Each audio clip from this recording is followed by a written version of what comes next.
In this day and age, most people aren't really surprised by politics. I think the general population has really grown accustomed to the idea that politicians are inept, that they're going to make mistakes, they're going to screw up, they're going to say the wrong thing, they're going to embarrass themselves, their party, their family, and for the most part, the general population will point and laugh, but outside of that, they're fairly apathetic to it. And that's on a national level. If you get down to the local level, you're dealing with a very large blind spot when it comes to the everyday citizen. Politicians at a local level aren't really paid attention to very closely. And so for the majority, if it's not some spectacular screw up, it's ignored. You might get a write-up in an article, maybe a news station will cover it, but after a day or two, it just sort of disappears. It fades into the background. But every once in a while, an event takes place that's so far beyond the pale of what is acceptable, of what should be allowed for a public official, that it needs to be talked about and brought to the attention of the public so they can really observe what their duly elected officials are actually doing with the power they've been given. And such an event happened last night on Wednesday, December 23rd. Now, the politician in question, Alondra Cano, is a Minneapolis councilwoman. She's a representative of the 9th Ward. She is DFL endorsed. And what she did, it's almost beyond words. I've never really seen a politician do something this blatant, and I've never seen them be so unapologetic about it. Now, what you need to know going forward is, this behavior isn't just confined to this one politician. In fact, it's a common theme played out again and again and again when it comes to the DFL, the Democratic Farmer Laborer Party in Minnesota. And we're going to be talking about these different incidents, but I want to focus on this one to start. Now, more than likely you're familiar that yesterday there was a protest scheduled at the Mall of America. The Mall of America is a nationally recognized gigantic mall. It's located in Minnesota, and the protesters had chosen it for their place to draw attention to their cause. Now, their cause is a multifaceted thing. But this was Black Lives Matters. This is the group that's been showing up on college campuses all over the country, and more recently in Minnesota for the Justice for Jamar protests outside the 4th District Police Station. Now, Jamar Clark was somebody who was shot by a police officer, and some of the witnesses had claimed that he was handcuffed, put face down on the ground, and executed by police officers. The official story is quite a bit different. The police and the local authorities say that Jamar had beaten a woman, that EMTs had arrived on scene to render aid to her, that he attacked the EMTs to stop them from being able to render aid. The police officers showed up on scene, tried to get him to stop his attack on the EMTs and let them take care of her, and that he'd gone for a gun, and the officer shot in defense. Now, that one event caused a protest that has lasted for months. It was only recently ended when the local government came in and bulldozed the encampment, and they had an encampment surrounding the police station. Up until then, there had been multiple reports of violence, there had been vandalism, people were throwing bricks and breaking bottles on the highway, they were blocking off traffic, they were putting up graffiti, they were getting violent with anybody who was coming into the area, and we'll look at clips of that. But it was a very large gathering that had sustained itself for quite a while. So this was one of the things that was involved in the Mall of America shutdown. Now, as people came to find out, it wasn't just the Mall of America. They actually targeted the airport as well, trying to shut down people's abilities to take trips over the holiday weekend. So this massive protest goes on, and who do you think is in the middle of it? Who do you think is involved in this protest? That's right, your Minneapolis duly elected city councilwoman. She's taking part in the protest. In fact, if you look at her social media accounts, you will find out that she's been actively involved with Black Lives Matters and with Justice for Jamar. She is unapologetic and she's very outspoken about it. She talks about it on Twitter, she talks about it on Facebook. It is something she is deeply invested in. So after having attended this event and the local press covering it, she received emails from constituents, from people in her district and all over Minnesota who said they disagree with a city councilwoman going to these protests. Now, how do you think she reacted? What do you think the reasonable reaction of a politician in this situation would be? To perhaps email them back and have a discussion about it, or to just simply ignore it? Well, that's not what she did. Instead, what she did was take their private information, including their full name, phone numbers, emails, and home addresses, and post it on Twitter inside the hashtag used by these activists who are known to be violent, by these activists who have caused property damage, who have shut down highways, who have shut down malls, and who have shut down airports. She did this repeatedly for hours on end, doxing people over and over and over again. Now, her initial response to the criticism was, this is legal. In fact, this is what we're supposed to do. She would have the Minnesota public believe that when political officials have correspondences with everyday citizens, that they release that information in a hashtag on Twitter. But that's not the case. That's not the proper protocol that's followed. If I were an elected official, I can't choose a hashtag to throw your private information in and then use my account to put it out there. However, the majority of people who are watching this take place didn't really believe that because they're not complete idiots. So what do you think her follow-up response was? Was she reasonable in removing the information? Of course not. Not surprised that I'm being targeted for supporting today's Black Lives Matters event. Data practices requests are helpful in exposing racism. So what is the implication of this tweet? What is she saying as a elected official? That the information she released on people, on her constituents, was in regards to racism? Is she claiming that the people who criticized her involvement in this group, this activist group, were racist? Or is she criticizing the people that were responding to her releasing that information? Either way, it's a heavy claim from an elected official. It borders on libel.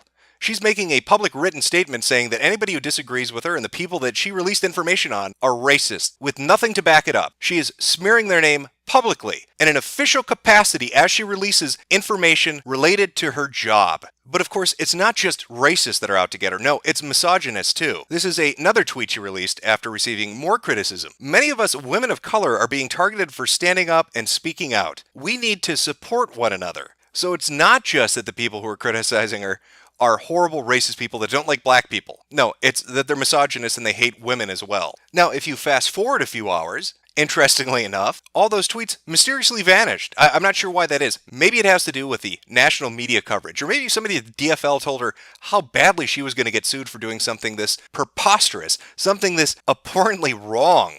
But then again, who am I to criticize her? She's the politician here. Kano obviously knows what her job entails. That's why she goes on expensive, taxpayer-funded vacations to Europe. You know, the ones that cost thousands and thousands of dollars and bear no legislative fruit? Because that's what being a politician in Minnesota is about. That's what being a part of the DFL is about. And of course, she loves using the station of her office and the accounts which are associated with it to help you check your privilege. Because we wouldn't want any white heteronormative males getting away without knowing that they're shitlords, and that they should feel badly about it. Of course, if you dare to criticize her, prepare to be blocked. Now that's sort of funny, isn't it? That she can claim that she's using Twitter in an official capacity related to her job to release information to the public, which she is compelled to do, yet she blocks the public from viewing that very information. It's almost like she wants to have her cake and eat it too. But again, I'm just a stupid taxpayer. I don't know what I'm talking about. Clearly, when you become a politician, when you become part of the city council of Minneapolis, you can release people's private information to activists that have done violent things in the past. And who cares if anybody has a problem with it? You can just block them. And if it gets real bad, here I come, Europe. But hey now, it's not like there's a problem if a politician wants to be a part of an activist group. So what if Kano associates with Black Lives Matters and Justice for Jamar? I mean, Jamar Clark was a good boy. He didn't do nothing. He was innocent. He was gunned down viciously by racist police officers. I heard he used to run a charity. He would go door to door in a Boy Scout outfit and collect money for the needy. It's terrible when you see these racially motivated crimes by police officers in the state of Minnesota. Oh, what's that? Oh, Jamar Clark has a prior record. What? Oh, he was arrested for running from the police and led them on a high-speed chase that only ended when he crashed his car going 70 miles an hour? Well, I heard during that particular incident that the police officers tried to assault him. It was another racially... Oh, wait, what? Oh, there was video footage of that one that showed he was full of shit, that they never did what he said they did, that he made it all up. Well, okay, so maybe Jamar Clark is just a bad example. I mean, the people that are down at Black Lives Matters, the people that are associated with Justice for Jamar, they're kind-hearted. They're out there for the right reasons. In fact, let's hear what those right reasons are. Here's Jamar Clark's brother at the protest outside of the 4th Precinct police station. Let's hear his opinion on why they're down there. Paris ended up getting attacked, and ISIS said it was justified. They should have left it alone. But since it ain't justified, and then they went out to they went after my mans because he was behind the attack. And instead of going into the building to make sure that it's confirmed that he was in there, they shot up a building with over 15,000 rounds to complete the mission, and goes in there and grab a fingerprint and say it's him. It's impossible. You can't do that. America works funny ways. As long as you have a badge, as long as you're behind the government, you can get away with anything. You know, I've been saying fuck Obama, but y'all turn Obama hair gray. So you know what? Obama, you need to tell them, fuck y'all. Leave ISIS alone. Let them motherfuckers do what they end up doing. I'm with ISIS all the fucking way. From here on out. Shit, let them kill any motherfucker body they want to end up killing, because you know what? They doing it for a reason. And they're doing it for a stand. Just like we doing this shit for a stand. It's for a reason. All this shit's for a reason. I'm sorry, did he say ISIS? I think I must have misheard him. He must have said, God, it's really icy out here. He must have been talking about the weather because Winter Chan is coming and bringing her snowy embrace to the state. He couldn't seriously have... I'm with ISIS all the fucking way. From here on out.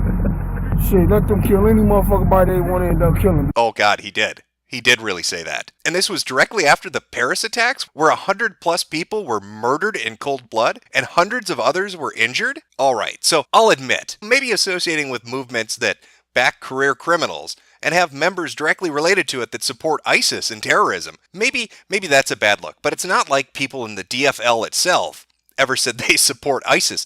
That would be fucking crazy. Oh, wait. Dan Kimmel said that?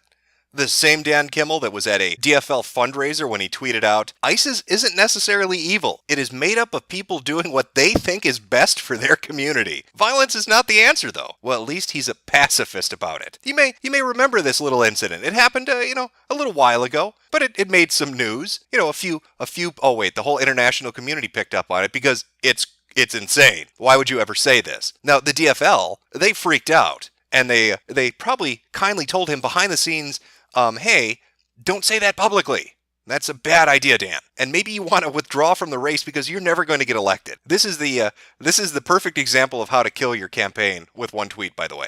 If you're a poli-sci major and you want to see what not to do when it comes to politics, Dan Kimmel is fucking example number 1. Take a good look. This is career suicide, and he committed this seppuku live on Twitter for the whole world to watch. Okay, so I'll admit, it's a little bit strange, a tad bit unusual to see a DFL politician openly endorse ISIS. To say, hey guys, they're just actively engaged in the community. They're giving back. They're activists. It's a little weird to be honest. And it's a tad bit awkward as well to see Alejandro Cano, a Minneapolis city councilwoman, involved in a movement, Black Lives Matters and Justice for Jamar, that has people associated with it who also openly endorse and sympathize with ISIS. But that's only 2 people. It's not like there are more DFL party members that are engaged with these groups, that are taking part in these things, unless you count U.S. Representative of the 5th District of Minnesota, Keith Ellison. He's been a part of Black Lives Matter since last year, and his son has been involved in the Justice for Jamar 4th Precinct protests. Anybody else noticing a common theme with the DFL? What is with sending their kids out to protest sites? Both Cano and Ellison have sent their children out to take part in these activities. Now, I find that strange because if you read Alejandro's Facebook, she talks about how evil white supremacists showed up and gunned down innocent people. In fact, that was in the news for a while.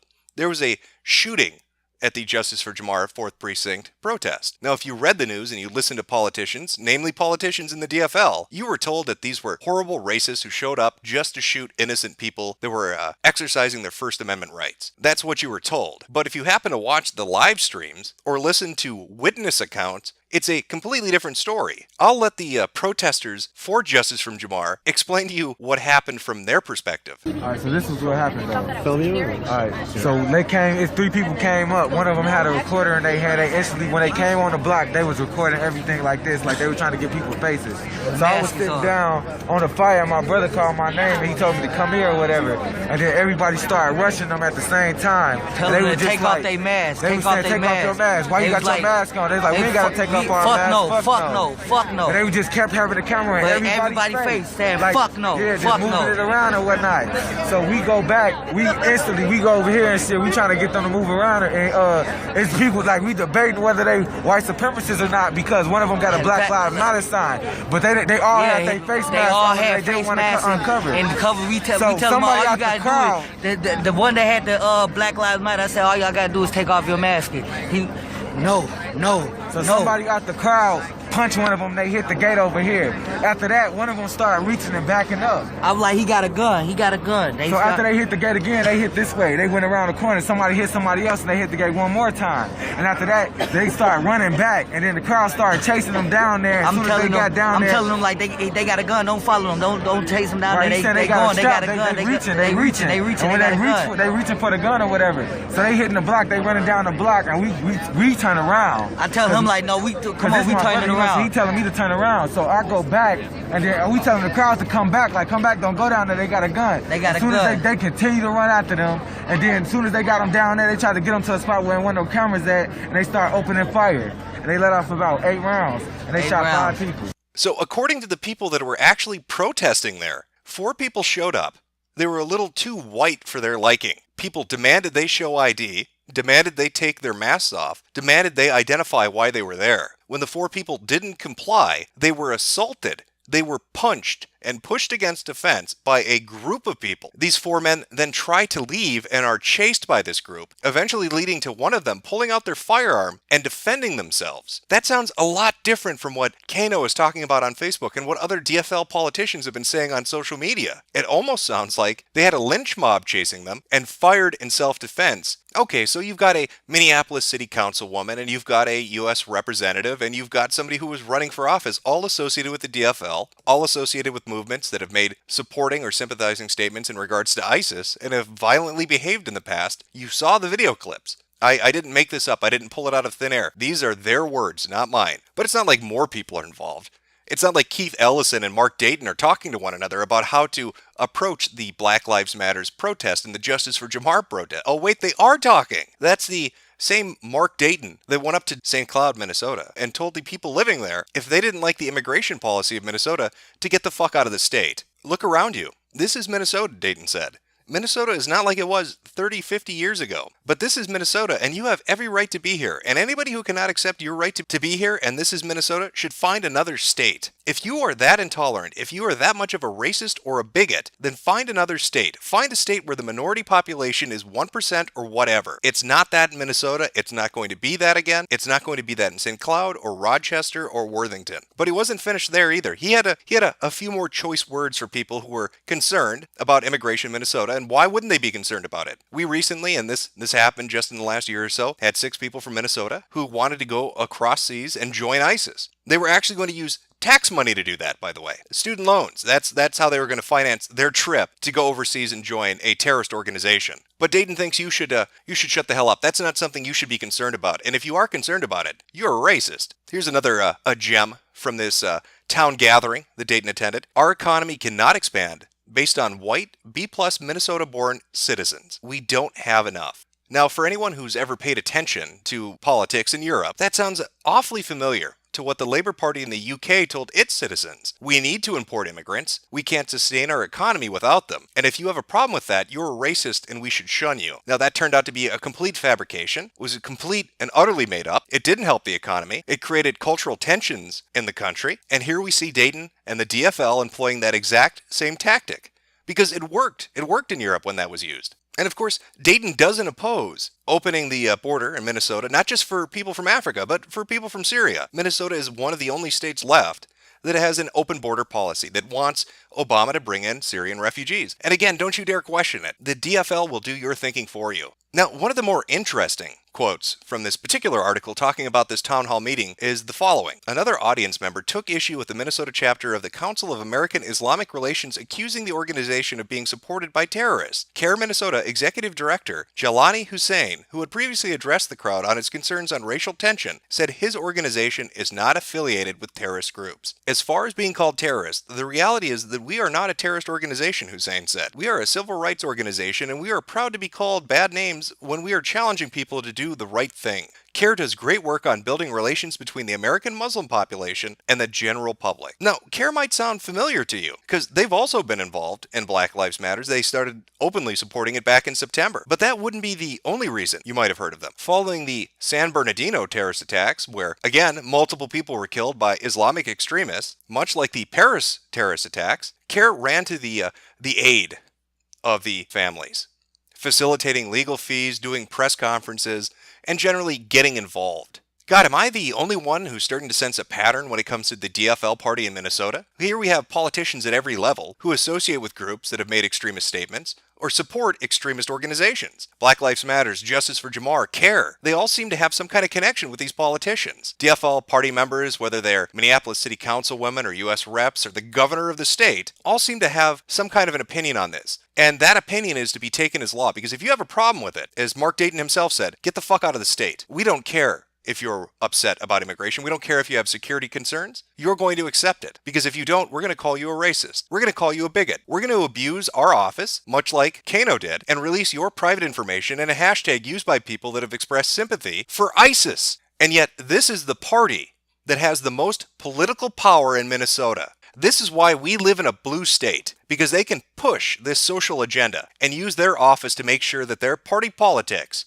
and their personal biased beliefs are the ones that set the agenda moving forward. And it is ridiculous how it is you can have politicians openly say they support ISIS, associate with groups that support ISIS, that criticize citizens for having fears about immigration when we've had issues with ISIS in the state and people trying to go overseas to join them. To criticize them and tell them they're racist for even bringing up the issue is beyond me. But Minnesotans need to take a serious fucking hard look at the party politics in this state. Because if you think these people represent your interests, you are wrong.